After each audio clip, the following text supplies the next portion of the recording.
Welcome everyone to another episode of the Will and Rock MMA podcast.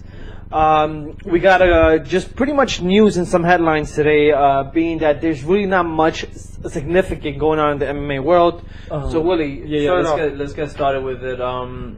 Next week we're going to be doing predictions, but today's only news and headlines. The first one was Brad Tavares. He's going against Israel Adesanya. They're headlining the Ultimate Fighter 27. It's happening July 6th in Las Vegas. So these two guys, Brad Tavares, somebody who started off so young and you really didn't know if he had much potential.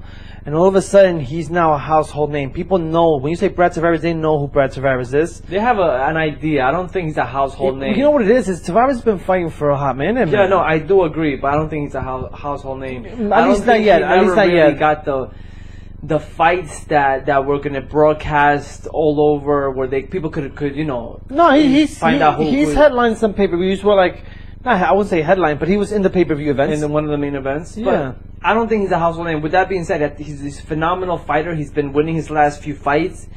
And he finally seems to be getting it together. His development period started just about 2 years ago, and he hasn't stopped. He's just going. He's focused, man. He's really focused. So the best thing about this fight is that they had such a great outcome in their last fights. They fought earlier this month. Mm-hmm. The UFC just throwing them right back in there. Yeah, why not? They didn't get hurt. They're young. This is what it is to be a young fighter in MMA. Is. You get as many fights as possible. But with that being said, Israel Adesanya, he's just devouring these people, man. He's a tremendous fighter. He's something to really look forward to. He is one of the up-and-coming fighters in the UFC. I'm pretty sure he's going to go undefeated for a year or two. Well, the interesting part about it is that people compared him to John Jones. Right. Because not only does he look like John Jones, and he's shaped somewhat like an early John Jones, but his fight's long, smart fight. His IQ is what really sets him apart from some of these fighters in that weight class. Which is somebody so young with that level of IQ. Almost remind me like LeBron James, somebody who just that's what he was assigned to do. This is what Israel's assigned to do, man. And the great thing, once again, they fought earlier this month. These are two up-and-coming fighters who one more victory could put them up in the list. Throw them right in there, So that's the best thing that could come. This is such a great matchmaking fight. It makes sense for both fighters. It's a great opportunity. And I'll tell you right now, if Israel wins in extraordinary fashion, oh my God, that means the UFC could do whatever the hell they want with this kid. Yeah. So that's the fight that's happening on July 6th. Now, the other headline was the Frank Mir versus Fedor Emelianenko fight, which happened Saturday. It was exactly what you expected to see, except that I expected Frank Mir probably to take him down, one way or another. Didn't get the chance to do so. Fedor Emelianenko came in there like the old head that he is. Really? I didn't see the fight, man. Swinging for the fences, bro. It was such an entertaining fight. They both went. They hit each other pretty well. Then, what's his name? Fedor Emelianenko threw him with a judo throw, slammed to the floor. Frank Mir gets back up, and before you know it, Fedor Emelianenko in the first round throws a haymaker of a right hand. Has him stumble. Frank Mir gets to his knees, and with his left hand, Fedor Emelianenko just starts to wail on him on the side of his head. Referee calls it out. Was it a good stoppage? It was a great stoppage. It happened in the first round. So now he moves up to the bracket, and he's going to fight against Chael Sonnen. Now that's going to be a very interesting fight because we're talking about a tremendous stand-up fighter that Fedor Emelianenko is versus a strictly old-school wrestler that is Chael Sonnen. I don't see him standing up with him. So the question is Fedor going to catch him before he gets taken down? That is literally the biggest question. I mean, Jesus, man. One of the things about someone like Chael Sonnen is that he's a smart fighter. I mean, he knows, and he could take a punch, man. Maybe not a Fedor Emelianenko punch. We get to see that, but he's a smart fighter. Listen, at the end of the day, I don't know how, but Chael Sonnen takes his fight to the ground, fight's over. They stand up. Chael Sonnen stands absolutely no chance versus someone like Fedor. And it's interesting. All of a sudden, did Fader make enough noise that they were saying, "Oh man, is he back in the mix to look like one of the greats?" Well, he also right, but he also beat someone like Frank Mir, who is really has been not just started, but really has been the downside of his career. I do agree, but what was very impressive is the bodies, right? Frank Mir looked diesel. He looked like he'd been working out, losing some weight. He looked toned. Fedor Emelianenko just like he had a baby 2 weeks ago. His stomach was crazy, bro.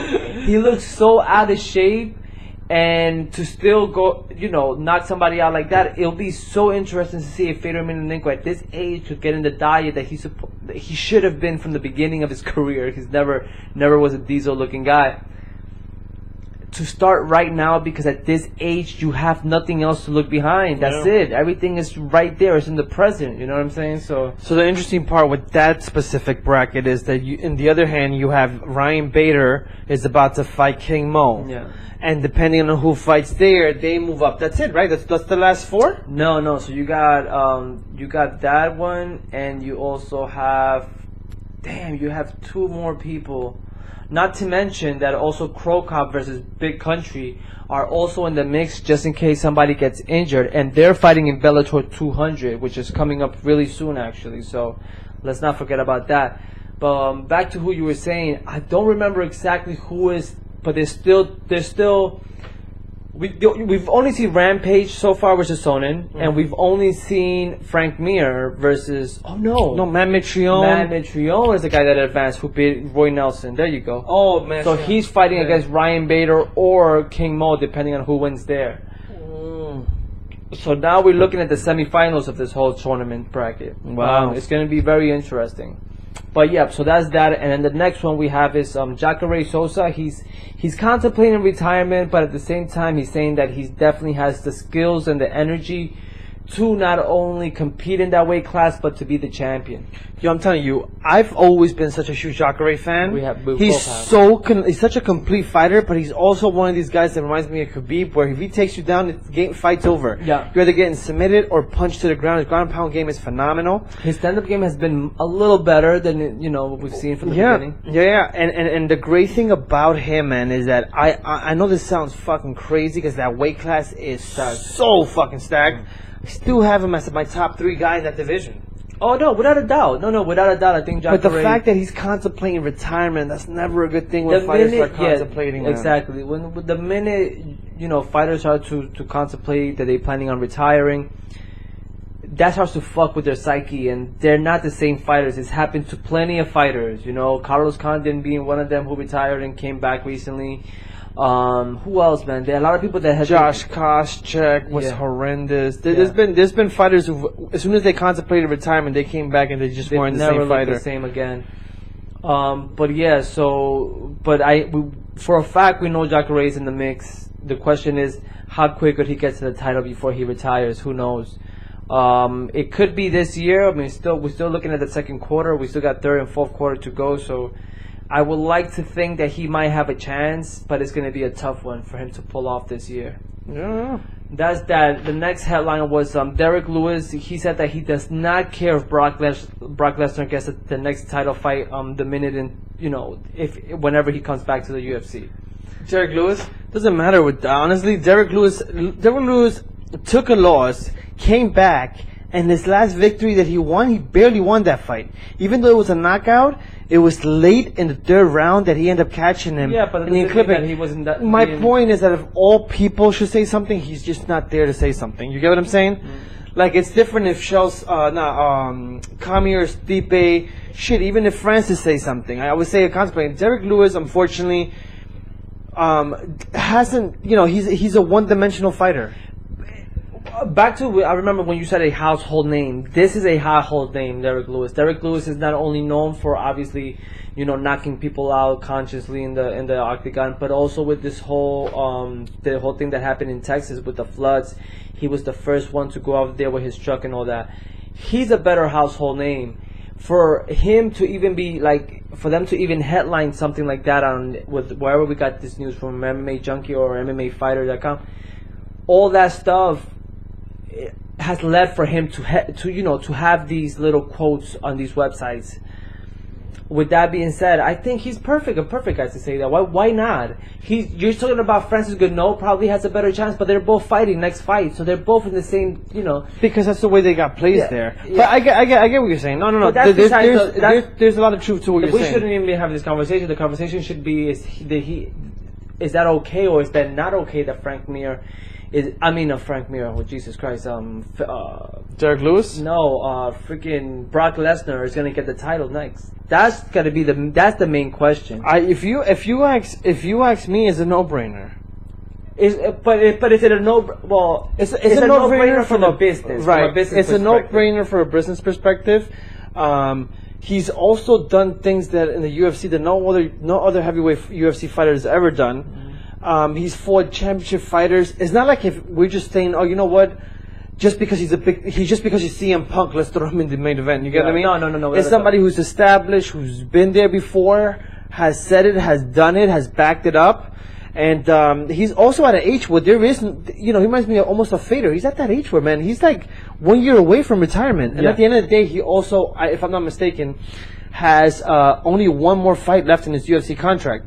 Now, granted, could he re-sign and do all that after he wins? Because if you think about it, if he ends up winning the championship, maybe the UFC might force him to stick around. Well, nobody's going to force anybody. You mean Brock Lesnar might consider signing?